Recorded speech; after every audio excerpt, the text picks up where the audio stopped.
Untuk mendukung belajar bentar, kalian bisa klik subscribe.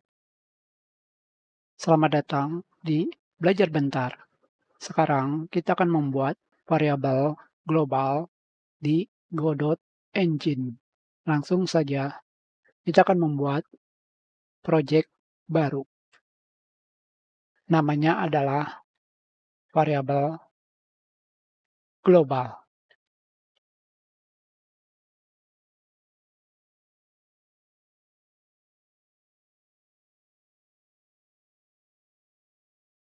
Apakah kalian mengetahui kegunaan dari variabel global?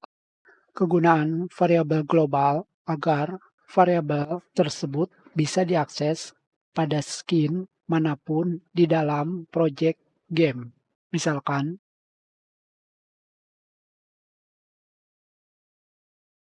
di sini kita belum memiliki skin sama sekali.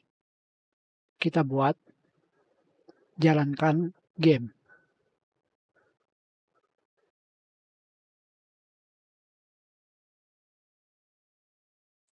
Di sini hanya terdapat node 2D.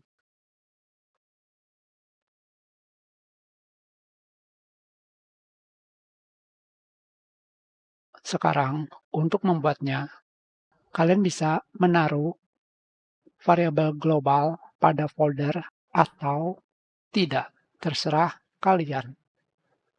Misalkan, kita masukkan ke dalam folder. Selanjutnya, dalam folder tersebut, kita masukkan script. Misalkan, hanya seperti ini saja.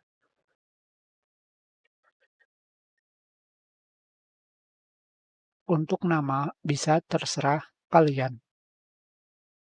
Template empty. Jalankan game. Hanya terdapat node 2D. Sekarang, untuk membuatnya, kalian pergi ke project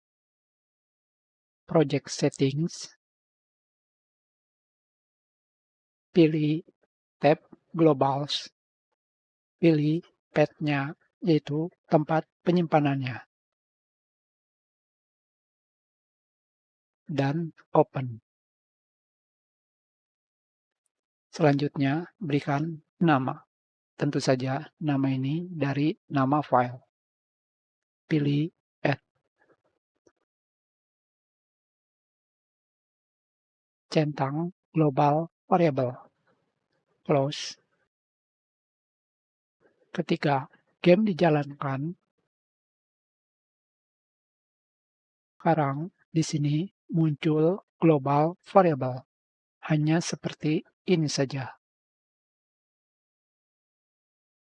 Kita sudahi pelajaran ini. Terima kasih.